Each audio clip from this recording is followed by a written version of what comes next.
Hello and welcome to another episode of the Performotion podcast. Today, joining me, we've got Leanne and Shania, and we're going to be covering New South Wales women's states that just happened 2 weeks over the past weekend.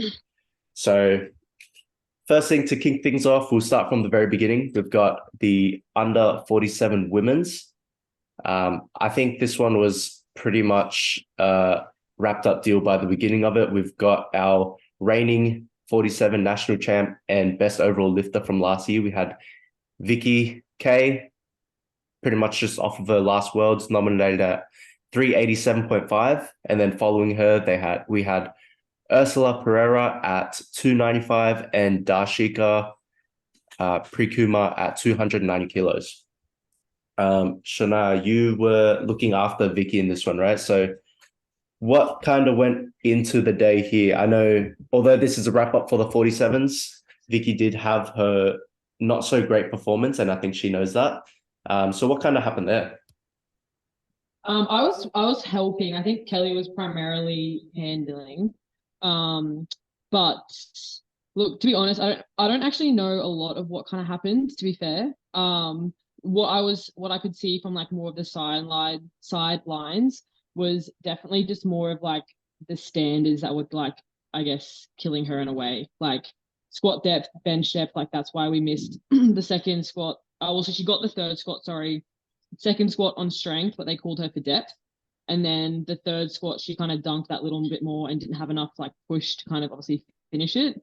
So that was sort of just like that's just like the game of powerlifting, that's what happens depending on the refs you're getting, um, what their interpretation of the rules are. I think one of the big takeaways for me, or like the question is just like obviously going to an international platform and then coming back and doing this comp, like what the difference in standards is, but you can't really change that. You can't control that. So it's a matter of just being able to move on. I think coming into bench, it was a very similar thing. Like I think squats and the frustration did potentially get in the way a little bit with bench. And then it was like a similar outcome where second I'm pretty sure she got second from memory, but again, it was called bench depth. And then I think third was similar, where she just didn't have the strength to push it and finish the rep. And then I think after bench, like from memory, Kelly just had a bit of a chat where she was like, "We need to move on, forget about it, and we need to like hit deadlifts and secure it," basically, which she did. She ended up going 3 for 3 on deadlifts, showed up on the platform, got the state record, and still ended the day, obviously, won overall best female lifter on like a not so great performance. Took the state record. So yeah, and then having a chat to Vicky after, she did actually mention that the weight cut kind of cooked her a little bit. So she was probably sitting a little bit heavier than what she normally would, she said. And then just like the rehydration, the weight cut, that just took away from squats for her was the biggest takeaway for her. Yeah. And I mean, fortunately for her, she was well out of the battle. So in terms of like podium Yeah. spots, she had already secured that first place, right? So I think fortunately for her, she also uh, came out with the state deadlift record. So that was a big win for her, 168 kilos for a final deadlift. Yeah. So she did go 3 for 3 on dead, so that's a plus. Yeah. I think aside from that, though, in the second and third spot, there was a bit of a battle between Ursula and Darshika, with Ursula coming into second place at 305 kilos on the day, and Darshika just right behind her with 302.5. So looking at the scoreboard, there were a couple missed lifts on Darshika's end, missing 110 kilos on her third squat. So just missing an extra 2.5 kilos there. She missed her second and third bench press, so only securing 70 kilos, that another 2.5 kilos. And then by the third deadlift, she had pulled 132.5, her second being 125. So I think there were definitely a couple kilos being left on the platform there, which could have potentially sealed the deal by the time it got to the third and having to load up whatever she needed to pretty much put herself into that first place position. Yeah, definitely. I know, like her being Sam's client, I know that she had a little bit of like an ankle niggle, which could have potentially affected like the third squat for her. So I think like a week or 2 weeks out, there was something that sort of like happened in training. So that, and then I think bench was similar. Again, I think it was just like a standards thing. Like I think that is at the end of the day like something as a big takeaway is that I think the bench depth or like this new like elbow rule, like it did affect a lot of the smaller lifters, and that's I think why it's not that why it's in place, but I think it's more we're seeing that more commonly now, I guess. So I know from a strength perspective, like Darshika had hit 72 quite frequently in training, but I think from like an actual ref standpoint, that obviously just wasn't there on the day, basically. So yeah. Yeah. On top of that as well, Ursula did have deadlift advantage. Her deadlift Yeah. did end up being a bit heavier than Dashika's, so she was able to kind of like pick attempts, kind of see what Dashika was hitting, and then go from there. And really good attempt selection by Ursula. By the time we got to the eighth deadlift, pretty much they had already put themselves ahead by that 2.5 kilos, and Dashika was forced to pretty much go 7.5 to try and get ahead of that 305 total that Ursula had put up. But yeah, unfortunately, both of them just ended up missing their deadlifts, and Ursula had won by the second deadlift. So yeah, Ursula second place, Dashika third place. Moving on, we've got the 52s. In this comp, we had Valentina Duong with a nominated of 340 kilos. Ainsley Jones just right behind her, 335, and then Kaina coming in with a 330 kilo nominated total. What did you guys see coming into that comp? It ended up being quite close with let's see, where do we It was see first it? and second. So Ainsley and Valentina were pretty close. So they ended up Yeah. at 352.5 for Ainsley coming first, and then Valentina came in with 350. So pretty tight battle there, I believe. But I think Ainsley has a pretty big squat. So she squatted 140 on the day. And Valentina, I know, has a pretty big bench press. So they both have relatively big subtotals, with Ainsley kind of coming in ahead of that with 212.5. But then Valentina deadlifted more. So she deadlifted 147, but Ainsley came in with 140, I believe. So she ended up just taking it out by that 2.5 kilos. Yeah, and in this scenario, I think Valentina also had that deadlift advantage where she could kind of see what Ainsley's going to hit and then load up after. Looking at the final score, she ended up opting for something that was 2.5 kilos of what she needed to podium into first place. So looking at the day, like I wasn't there paying attention, but I guess looking from the outside in, it was possibly Valentina was already at a limit and therefore kind of just securing that second spot. But yeah, I think that would have been known between either John and Valentina as to what she could have most possibly hit. Yeah, for sure.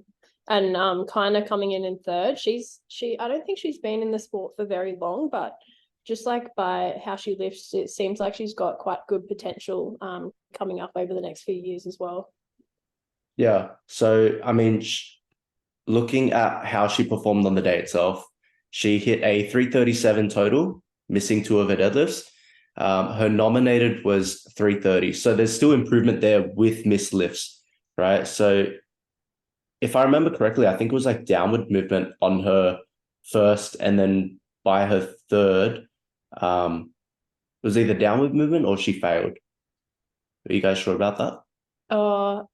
I'm not sure. I'm not sure actually. Yeah, I didn't see either, but I mean, it obviously wasn't a strength thing because I think if it was a strength thing, we probably wouldn't have seen it go up, or potentially that was just her way of wanting to either, I guess, like somewhat stay in the battle, obviously stay ahead of Tiffany Tran, who was coming in at fourth as well. So she obviously, if the opener was on downward movement, like she was obviously confident enough to take that +5 and then try and go for like the +10 into the third. But I personally didn't see what actually happened. No. Yeah. But overall, I think Kaina is definitely one of those that are coming up. She Yeah. has been in the sport just very recently, so potential is pretty much still sky high. All right, moving on, we've got the 57s. This one was pretty big. This is where things started to heat up with a battle pretty much between first all the way to third, right? So looking at the nominations, we had the OG Elizabeth Craven nominated with a 410 kilo total. Sarah Toohill with a 390 kilo total, Kirsty Lay with 362.5, and then Sharon coming in with a 360 kilo nominated total. So pretty much how the day ended, it was Sarah coming out on first with 402.5, Kirsty 390, and then Liz Craven with 387.5, just missing her final deadlift at the end there. It's important to note that pretty much that whole podium, except for Liz, were 9 for 9, and Liz missing her final deadlift. So incredible execution of lifting in this session. How did you guys see this one playing out? It was good. Kind of, I was helping out with Kelly and Sarah, so it was cool to kind of see how Sarah has come along. I know that her last total was 390, so she's added 12.5 onto her platform total, and it was good to kind of see her go that 9 for 9, knowing that her last competition, I think she missed her last deadlift on grip, or like just at the top, so it's kind of like it was like a bit of a heartbreak. So it's like she's come back, which was cool to watch that. But yeah. And then Shania, you were looking after Kirsty, I believe. Yeah, I was looking after Kirsty. She's so chill. Like she was just like in the zone the whole time. Like she's so easy to handle. I think the biggest thing, again, that was coming from like communication with Steve as well, was like for Kirsty to just go 9 from 9 like she did. We knew that we were gonna, like, I guess not easily but quite comfortably secure a podium. So the biggest thing was just going 9 for 9 and like not, I guess, risking loading anything too heavy or like reaching on those third attempts too much, that it would either like obviously just tip it out of reach. And I think across the board for all the thirds for Kirsty, like they were all like pretty comfortable for her. Like, you know, had to try a little bit, but there was like no doubt in terms of having to load them. So I think for her to come away with 390 is like awesome. You know, she's got a huge pull for like 57 kilo lifter, like 182.5, which was like pretty much she's trains hard. I think she said that she pulled like 185 or 190 at like an absolute grinder for like her last week of the prep. So taking a comfortable 182 was good. But I think the biggest win for 57s, and Danny, you can obviously talk about this, but I think I think I would give the hats off to Sharon. Like I think like the prep that she had, you know, as we've seen like her social media, but like her posting, like the resilience that she showed into that comp to then walk away with hitting third, given that Liz is obviously ACT. So like her podium spot, like obviously, yes, it counts, but out of New South Wales, like Sharon obviously did come in and hit third, I think is something to obviously acknowledge, because that's not an easy job to do at all. And obviously, Danny, you can kind of talk a little bit more about that if you want, depending what you're comfortable with saying. Shout outs to Sharon. She might end up crying again hearing this, but for her, it was definitely a very tough comp to kind of let expectations go. Because looking at the nominators, hearing about like that initial news about like the selection process and her being so close and then getting injured, it was kind of like here's your chance, and then getting it ripped apart from you, right? So in terms of like motivation and like trying to get to the platform itself, it definitely waned. And there were a lot of conversations like, hey, I know this comp isn't going to be your very best, but if you just keep showing up, you're going to end up where you're going to end up, and this isn't going to be your last comp, right? So from a resilience perspective and execution itself, she went 8 for 9, missing her second deadlift here, apparently. I don't remember why that was a miss on second. Rule? No, was actually. It the new rule? Nah. I think that's an error, to be honest. But anyways, yeah, I think from an execution point, she did very well, considering that there was still some sort of niggles on the day, and we had to pretty much adjust load, right? So unfortunately, that took out the contention for podium, and I still want to bring the attention to the podium, because like that standard of lifting is so high, and you need to be in a position where you can perform, right? But yeah, still congrats to Sharon for showing the resiliency to still show up despite such a competitive flight. Well, yeah, and I think what you said like about expectations can kind of run two ways, right? Where I guess like from what I was watching both with Sarah and working with her for nutrition and then also handling Kirsty, like there's also a point where like you may actually be able to like lift more than what you have potentially lifted on the day. Like we know that Sarah, like 177.5 for her deadlift is a pretty comfy load. Like she's definitely hit more in training. And then she obviously missed that last deadlift a little bit on grip, which she probably would have likely had at this comp. So I think from an expectation sense too, as well, like, you know, potentially taking some load off where you don't actually need to go and like absolutely max out can also be quite hard as well as a lifter, because like obviously you want to show what you can do on the platform. So I think both what I was watching with Sarah, knowing that she sort of had first place secured, and then same for Kirsty, having, you know, that's even though Liz was, yes, 2.5 behind, but we were pretty confident with her loads that we didn't need to kind of reach, and like we didn't need to reach and then like risk missing X amount on your total because you wanted like another number as well. So I think that's also really important to kind of highlight when it comes down to these battles too. Yeah. I mean, like, you still got to maintain good standard of lifting, right? And if you're pushing it to at 10, like at some point you might need to be in that position where you need to grind for every single kilo. But if you're strong enough to be able to execute on standard and get other people to chase, that's kind of where things start to unravel. But yeah. All right, moving on, we've got the 63s. This one was also another battle between second and third. However, first place was pretty much locked up. So we've got Alexandra Bonner coming in nominated with a 405 total, Julianne with a 395, Sarah Trafogli with a 390, Teresa Tang 387.5, Time Potts 380, Nikki 377.5, and Rachel Chin with 372.5. So this one was a very stacked class going into the comp. There were a lot of potential podium winners. However, as we'll get into it, I think the day pretty much just locked up by the end of it. Unfortunately, Rachel Chin, one of the people that were in contention for that podium, came in. I think she was sick or had some sort of food poisoning, so that definitely affected her execution on the day. But the podium ended up going to Alexandra Bonner, 442.5 kilos, which was massive. Teresa Tang coming in second with 412.5, and then Julianne Tamavong, 410 kilos. I guess I could go into it a little bit because I was coaching Julianne at the time. Alexandra Bonner, huge dominant performance. She pretty much ended up securing that first position. So most of the battle ended up coming to who was going to secure second and who was going to concede and become third between Julianne and Teresa by the end of it.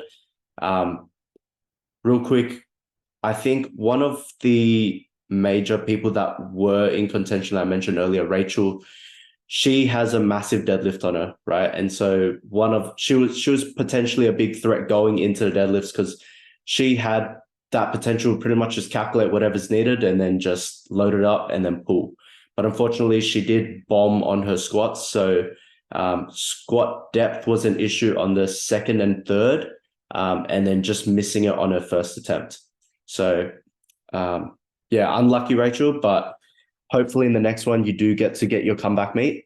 And yeah, going back to that second and third spot with Julie and Teresa, it was good standard of lifting from squat and bench. By the end of it, that's where the battle started to unfold by the very last deadlift. And off memory, from my perspective, we had loaded up, let me see. So I was looking after Julie. We had loaded up 160 kilos on her second deadlift, and it was already pretty grindy. I'd opted to put in 165 kilos to pretty much try and push Teresa. So Teresa's top end, she pretty much could have loaded whatever was needed by the end of this session. However, judging off what Julie had pulled off in her previous comp at First Nations, where we took a split, it was like 10 kilo jump, 10 kilo jump, jump 15 kilos to secure first position. I kind of had that in the back of my mind, like, if you could pull this off again, and it doesn't even need to be that crazy of a jump, then that puts her in a position where she could secure that second and then leave it up to Teresa to pull whatever she needed, right? And on my part, that was me being a little bit emotional and getting into like, here's me backing my athlete. I think she could pull this. but she ended up missing her third, and that allowed Teresa pretty much to win by a second attempt and then load up a state record, which she unfortunately also missed. But yeah, I think takeaways from that, even if you do the math correctly and kind of think like, if my athlete hits this, then this forces them to hit this. If your athlete just misses it, that will always kind of just reduce the risk that's needed on your opposition's end, right? So I kind of learned that the hard way. Still a little bit of pain there 2 weeks after, but yeah, it was a rough one. Did you guys have any thoughts on that as well?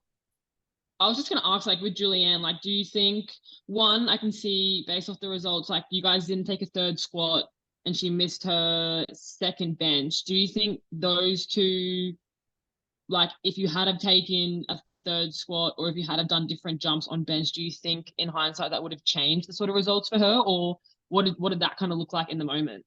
Yeah, so in the moment, that third squat that we left out was intentional. She pretty much had grinded out her second attempt, and she was also starting to cramp up. So we opted to take that whole flight's worth to kind of go like, all right, just chill out, spend the time that you've brought up now to kind of rehydrate, get some salt in you so you can set up for deadlifts.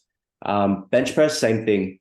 She ended up cramping, I think, on that second, and then she just saved it on the third. But yeah, I think considering she was cramping quite a bit, we were able to get her to pretty much get to the end of deadlifts and still be in that contention spot, right? So I think in hindsight, we probably couldn't have changed much. Maybe a pace the jumps a little bit better, but realistically, with 5 kilos difference from an opener to a second, that second was probably everything she had on the day. Same as a bench. Yeah, for sure. No, it's cool. I was just interested to hear the coach's thoughts. Yeah. Yeah, cool.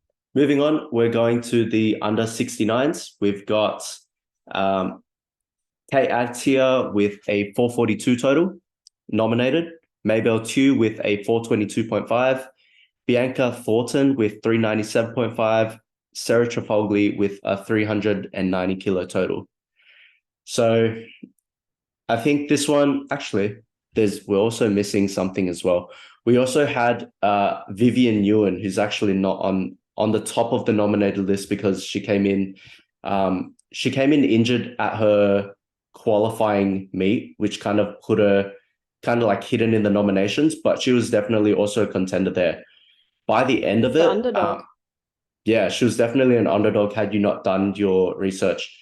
By the end of it, it ended up being Kate Atia going 9 for 9 with a 450 kilo total. Vivian coming in with that second spot, going 8 for 9 with 450 kilo total as well.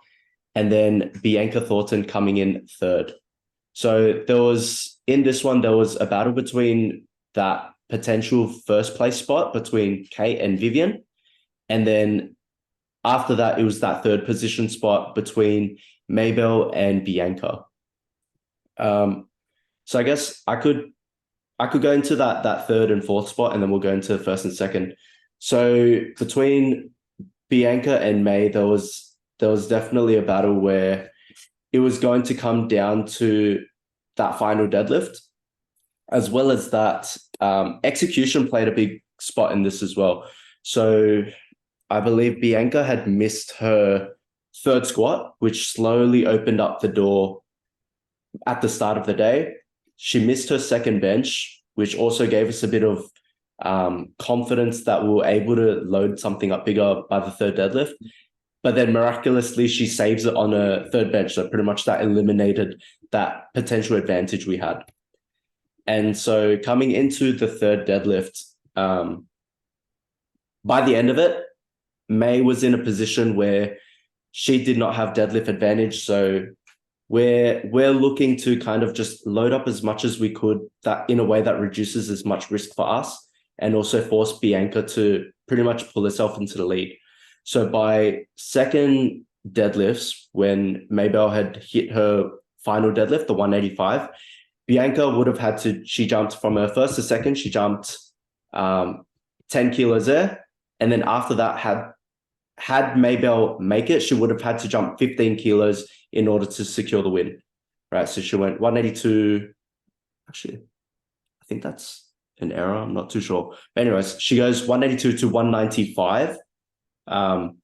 And she pulls out like the most miraculous RP10 deadlift, not a kilo left, and that secures her third podium position.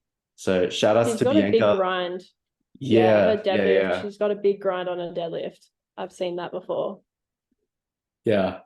I mean, I think in hindsight, had we risked a little bit more on Mabel's final dead, we did leave a couple of kilos left on the platform. We jumped 7.5, so equal jumps going. Actually, no, we went 12.5 into 7.5 with room on her third. Possibly that could have been some sort of like unconscious decision making coming from Julianne's session, where it was like coming from putting up something that was too heavy and eventually being in the same position again and going like, I need to make this and hit something lighter. So shout outs to Bianca pulling herself into that third position. And looking at the second and first podium positions, we had Viv coming in at second and Kate coming into that first position. So looking at the day itself, I think Kate had a phenomenal day going 9 for 9. She was in a comfortable spot by the third deadlift where she was able to kind of pick what she needed to pick in order to win on body weight. Viv also had a really phenomenal day. I think the part where there could have opened up or made the lead even bigger was missing her third squat. Massive 185 attempt, would have been a state record. I think she just didn't have it on the day. So just load selection wise, that could have just those couple kilos where she could have made it could have pushed Kate Attia a little bit more by the end of it, but unfortunately just wasn't there. Did you guys have any thoughts on that as well?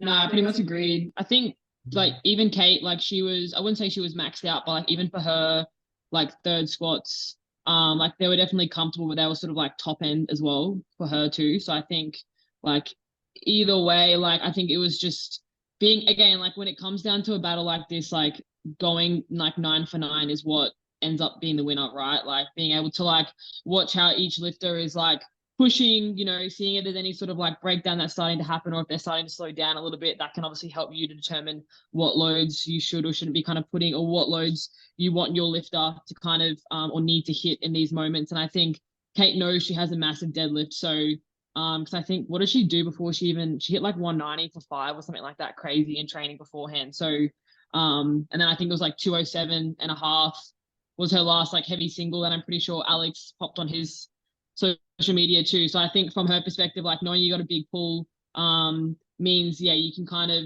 she's gone 6 from 6, and then you can kind of just use your deadlift to kind of tip it over the edge, which is all she did to obviously, secure on body weight anyway. Yeah. I think as well, like if you are, more of a specialist in a certain lift, like the squat, you want to make sure you're getting those lifts so that you can build that subtotal. Because if you're missing that third, then like you said, Danny, it's just going to put you in a position where it's harder to kind of come back from. So just making sure you hit those 3, so then you're in a good position going into deadlifts. Yeah, especially being like a subtotal specialist, right? Like Viv has that massive squat as a weapon for her as well as her bench. She just needs to make those lifts. So then by the time deadlift rolls around, she's not in a position where it's like, what do I need to kind of push the opposition ahead, but is still realistic for me, right?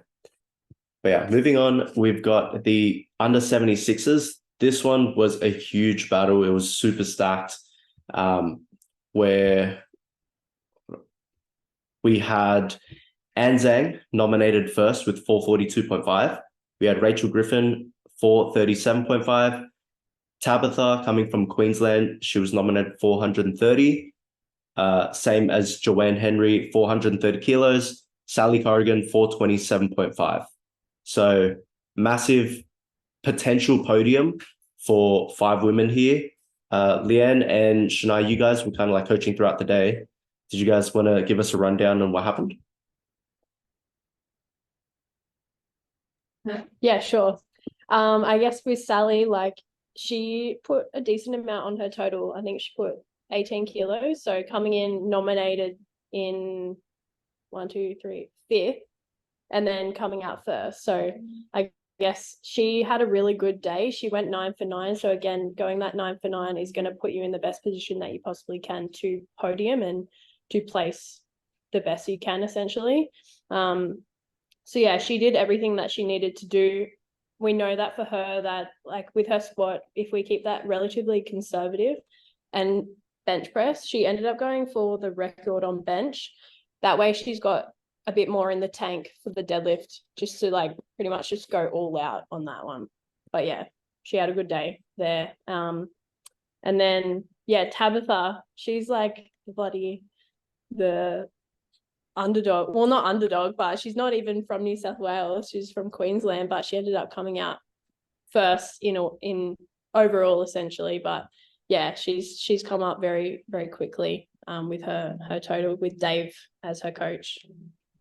Yeah. So Sally was involved in that 5-way battle. I mean, you could say 4-way as well, because you'd have to discount Tabitha. She was kind of doing her own thing as a Queensland guest lifter. So I was kind of there in the back room, kind of watching and seeing what was potentially playing out.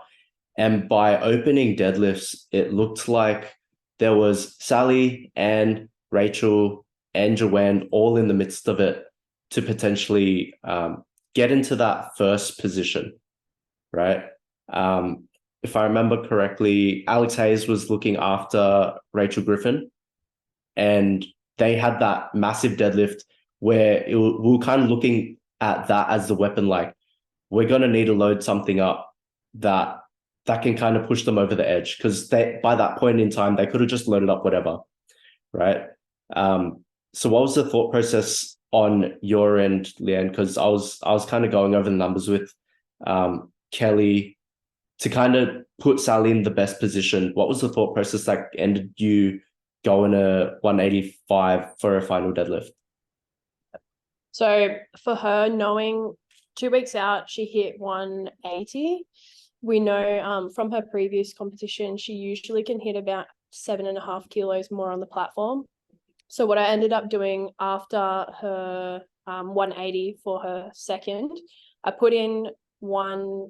going to put in 187.5 as her top end, but she didn't actually need that. So we ended up going with the 185 because she already had podium secured.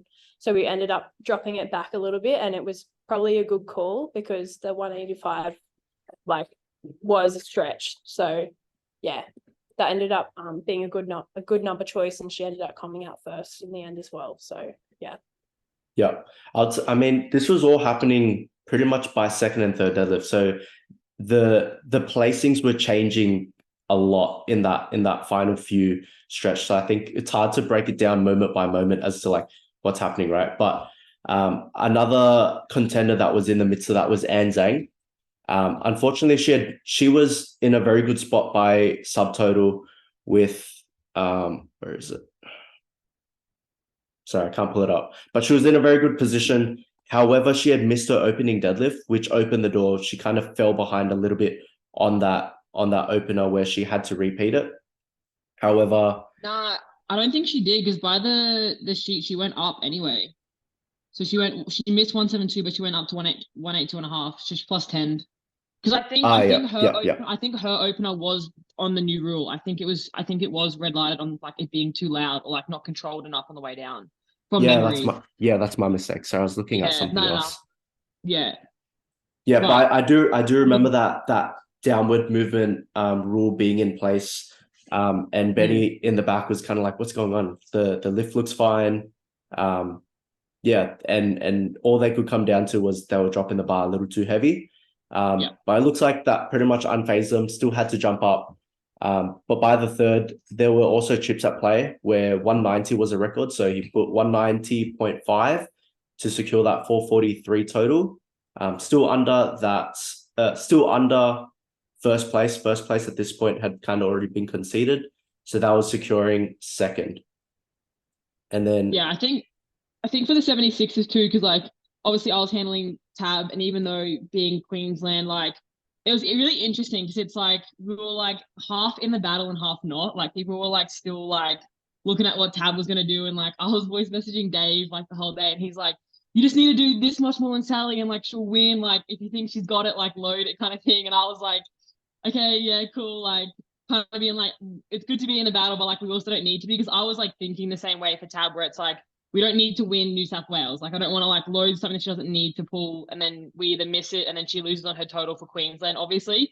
But Tab's also like, I think Dave, me and Tab are all pretty similar where there is still that competitive side. So I sort of just turned to Tab and I was like, if you want to beat Sally, this is what you need to pull. And she was like, just write it down. And I was like, okay, we're gonna write it down. So we were lucky that we, I guess, got to pull after Sally. So obviously we were able to just watch what she was doing and then kind of choose our attempts after that. So it basically just came down to like having to pull that 7.5 more than what Sally did. So if she missed the 185, we were just gonna drop it and not take 192. But Sally ended up hitting it, so we took 192.5. And I remember watching Tab do the wedge, and I was like, oh, this is not it. Like this is way too stressful. Like not even my lifter, but I'm still like, you need to hit this for Dave. But she ended up making it, which was like obviously sick. I think Tab, we did have to take a little bit off Tab's squats just to secure 3 from 3 on depth, because Tab does struggle a little bit with hitting depth on squats. So I think losing that a little bit, but it's like we've been saying the whole time, especially for like these big battles in the 76 is like going 9 from 9 and taking what you need. And as we've said, like building that subtotal is at the end of the day what like it's what's going to set you up to kind of either podium or win.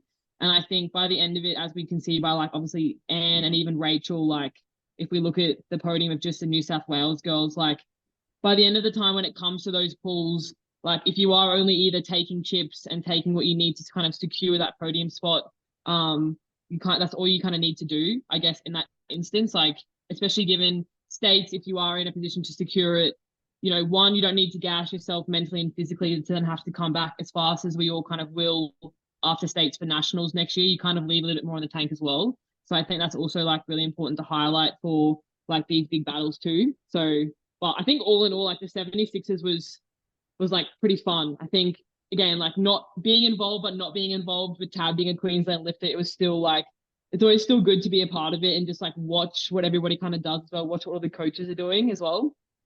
Yeah, you're still somewhat in the middle of it all. Yeah. Yeah. And then I guess from there, things start to settle down a little bit from the 76ers. We go into the 84s. The podium was pretty much secured at this point. It wasn't really too much of a battle. We had Beth coming in at first place with 500 kilo total, Rebecca Tansevsky 447.5, and Jung coming in with 439 kilos. Any thoughts? I did hear that Aiden was saying that Jung, so she's a junior, so she's competing at states again at the end of the year in December. And I heard that she's going to be going down to 76ers, which will be interesting to see kind of how she goes amongst the mix in the 76ers for junior. But yeah, it looks like she had a pretty good day on the platform anyway. So yeah, she's coming up quite a lot as well. Yeah, the standard of lifting across this session was really good as well. Like that top 3 podium was all 9 for 9. So not a single missed lift. By the end of it, although it wasn't a battle, like everyone's pretty much gotten as close as they could. Beth, I think she still had a couple kilos in the tank, enough so that she was able to still just RDL the deadlifts. Shout outs to Beth. But yeah, overall, good day of lifting in the under 84 session. All right, and in our final one, we had the 84 plus. We had quite a bit of a battle here. We had Lauren Deverell finishing with a 470.5 kilo total. We had Zena here also matching with Annabelle Reagan. So they were tied for that second position based on simple lifter here. Judging off that, Zena won off bodyweight with 460 kilos total, and then Annabelle coming in on that third with 460 kilos. Looking at the scoreboard, right? So I don't think any of us were there at that session. However, looking at the actual battle itself, Lauren's pretty much was a standout. She had a massive squat on her 200.5 kilo state record. 85 kilo bench, and then she missed her final deadlift for 195, but she had secured 470.5 already with her second deadlift.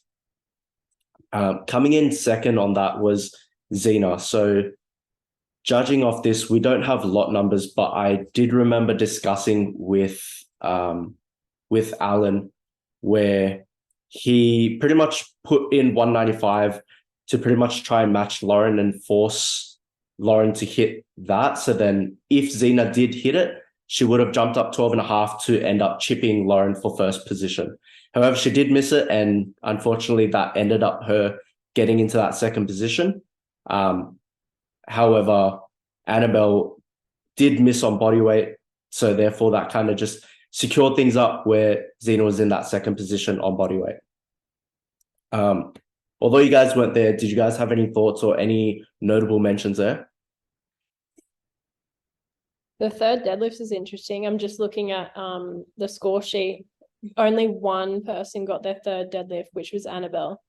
So I'm not sure what happened there, whether it was like everyone was just pushing really hard on their thirds, or if it was like a technical thing or the down call thing. I'm not sure, but yeah, it's interesting to note that specific weight class, pretty much everyone missed their third deadlift. Yeah.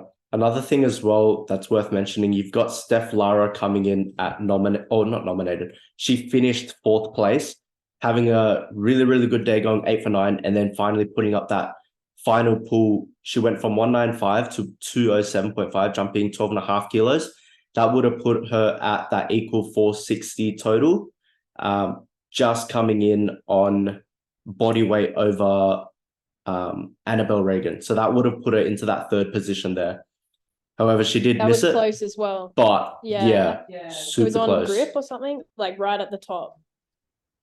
Yeah, which is unfortunate, but she's got a massive deadlift, so I'm keen to kind of see how she keeps going. Because I think she's had a bit of a break from powerlifting, but she's come back in, so it's cool to see her kind of get back into it. And yeah, I'm keen to see her big pull at her next comp.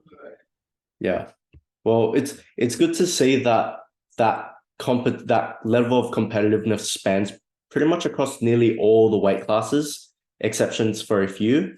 But it definitely makes those battles super, super interesting, right? Like there's some performances where you have that runaway first place, but there's also others where it's like, you know, it could be anyone's game. It just comes down to execution on the day and how people are showing up coming in.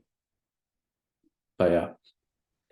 Yeah, I think LJ said a little bit earlier too, like, you know, the lifts that either are yours where like you're so far ahead, like if you're a squat specialist, deadlift specialist, whatever, like I don't think it matters anymore as much as what it used to in the past with powerlifting. I think it matters more from the perspective of like building your subtotal. So I think it's like where you do either have those, you know, the bigger lifts against either your competitors, whatever, like executing them on the day on the platform and like doing that in training and then just replicating it is so important to like not only build your subtotal, but also like then mean coming into deadlifts, you have put yourself either so far ahead that you don't need to necessarily reach on those lifts, or it kind of just like ties up the competition that little bit more for those who are potentially that deadlift specialist. And it does just end up being that total at the end of the day. Like I think, you know, being, you know, so far ahead in one lift or the other doesn't play as much of a role as what it potentially used to, if that makes sense. I think everyone is definitely like a lot of athletes now are so focused on just building that total and getting as strong as we can across the board, that it's definitely showing, I guess, with the results this year, and then we'll obviously show moving into nationals next year for sure. Yeah, for sure. And I guess that'll wrap things up for our wrap up of women's states. Thanks guys for listening. And this could also lead us into Queensland states, which should be coming up in 2 or 3 weeks. All right. Thanks guys. Thank you.